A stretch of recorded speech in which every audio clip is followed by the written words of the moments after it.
BJP Sangareddy జిల్లా కార్యాలయంలో BJP క్రియాశీల సభ్యత్వ నమోదు వర్క్షాప్ నిర్వహించడం జరిగింది. ఈ కార్యక్రమానికి ముఖ్య అతిథిగా మెదక్ ఎంపీ రఘునందన్ రావు, జిల్లా అధ్యక్షురాలు గోదావరి అంజిరెడ్డి మరియు మెదక్ పార్లమెంట్ ఇన్ఛార్జి బసవపురం లక్ష్మీ నరసయ్య పాల్గొన్నారు. ఈ సందర్భంగా ఎంపీ రఘునందన్ రావు మాట్లాడుతూ ప్రతి కార్యకర్త 100 సభ్యత్వాలు పూర్తి చేసుకుని క్రియాశీల సభ్యత్వాన్ని పొందాలని, రానున్న వారం రోజులు కార్యకర్తలందరూ క్రియాశీల సభ్యత్వానికి అర్హులు కావడం కోసం 100 సభ్యత్వాలను పూర్తి చేసుకోవాలన్నారు.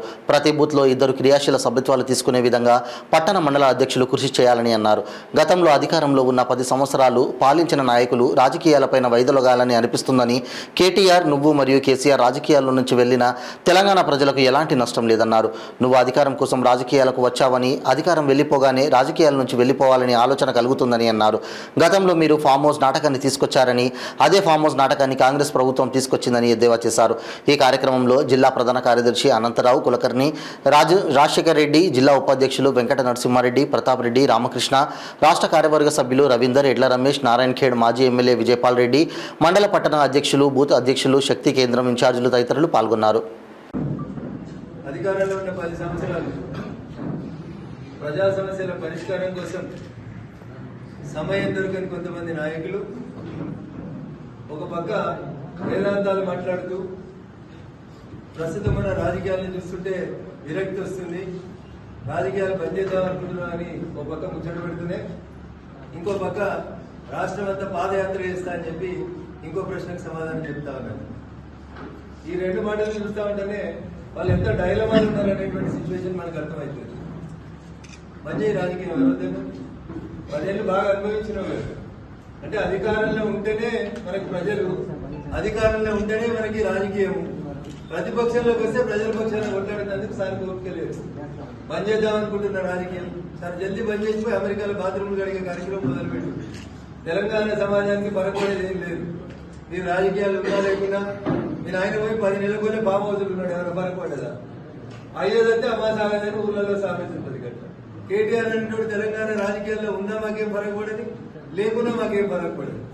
నువ్వు వచ్చింది అధికారం కోసం, పదవి కోసం, పైసల కోసం, ఫామ్ హౌస్ల కోసం వచ్చినావు. అన్ని అయిపోయినాయి, పోదాం అనుకుంటున్నావు, పో, మాకేం ఇబ్బంది లేదు. ఏదో ఈ 10 నెలల పాలనంతా ఆయన బాగా యాస్తి వస్తుందంట. మరి 10 ఏళ్ళు నిన్నెట్లా భరించారు ప్రజలు? మీ అహంకారాన్ని, మీ ప్రజల్ని కలుసుకోలేనటువంటి విధానాన్ని ప్రజలు 10 ఏళ్ళు భరించారు కదా కేటీఆర్. ఒకసారి ఆలోచించి, పాదయాత్ర కాదు కదా కేటీఆర్ గారు, మోకాళ్ళ యాత్ర చేసినా కానీ ఈ రాష్ట్రంలో ఉన్నటువంటి ప్రజలు కేటీఆర్ గారిని విశ్వసించారు.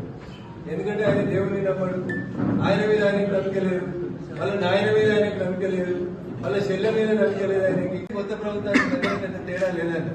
వాళ్ళు కూడా ఒక కేసులు ఇట్లా బ్రేకింగ్లు పెడతారు, వాళ్ళు కూడా ఫామ్ హౌస్ స్టోరీలు నడిపించారు. మమ్మల్ని బదనాం చేయడానికి, మా అగ్రనాయకత్వాన్ని బదనాం చేయడానికి వాళ్ళు కూడా సేమ్ ఫామ్ హౌస్ స్టోరీలు నడిపించారు. అప్పుడు కూడా నేను ఒకటే మాట్లాడిన, ఆ బ్యాగులు 30 లక్షలు ఉన్నాయి, 50 లక్షలు ఉన్నాయి. అప్పటి సిపి స్టీఫెన్ రవీంద్ర చెప్తే నేను అడిగిన, సార్ జరగ బ్యాగ్ ఇట్లా జిప్పు తీసి పైసలు చూపెట్టమంటే ఆయన చూపెట్టలేదు. ఇప్పుడు ఎవరైనా డీజీపీని కూడా నేను ఒకటే అడుగుతున్నాను, ఆ ఫామ్ హౌస్ లోపల ఉన్న సీసీటీవీలు అన్ని బయట పెడితే కేటీఆర్ ఫామ్ హౌస్ పోయినా పోలేదా, పోతే ఎంతసేపు పోయిండు, ఎంతసేపు ఉన్నాడు, కేటీఆర్ గారికి ఇంకెవరైనా ఉన్నారా ఫామ్ హౌస్ అనేది కూడా తెలుస్తుంది.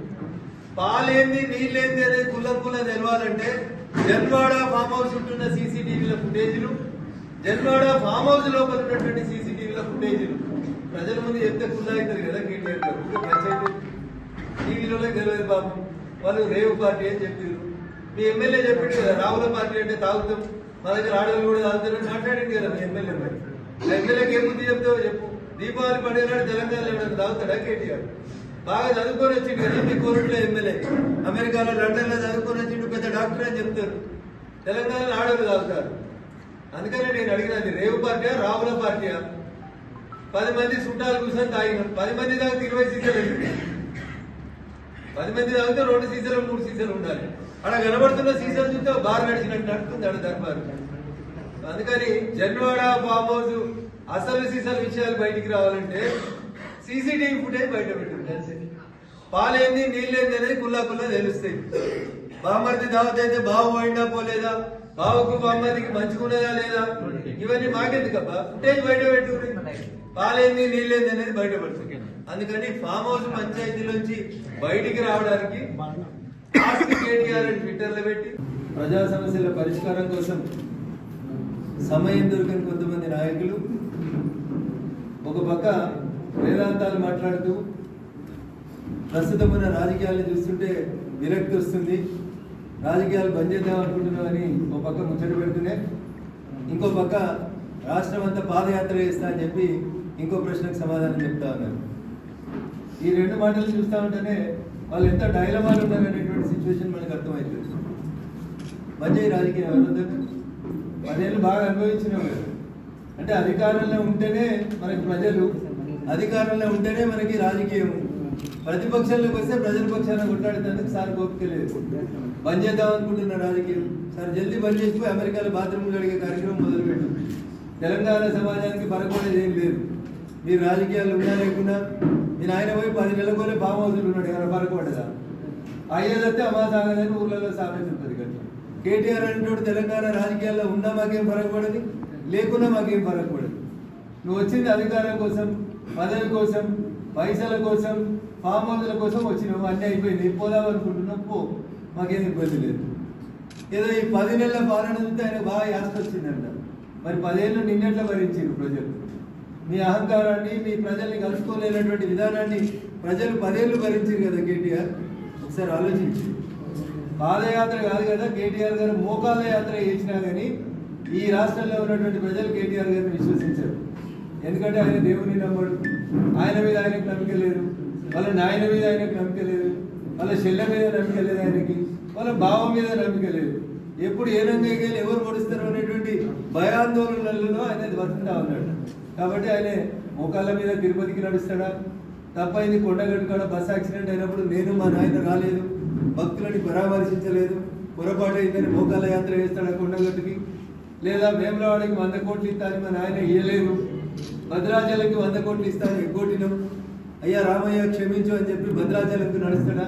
ముందు ఏదో ఒక దేవస్థానానికి మోకాళ్ళ మీద యాత్ర చేసి, లేదా ఎక్కువ దూరం నడవలేడు, పాపం బాగా వీక్ అయిపోయాడు మనిషి అనుకుంటే ఆ చార్మినార్ దగ్గర ఉన్న భాగ్యలక్ష్మి అమ్మవారి దగ్గరికి అంతా ఇంటికాడికి వెళ్ళి పాదయాత్రనో మోకాళ్ళ యాత్రనో చేస్తే అప్పుడే వాళ్ళ దేవుడు క్షమిస్తాడేమో.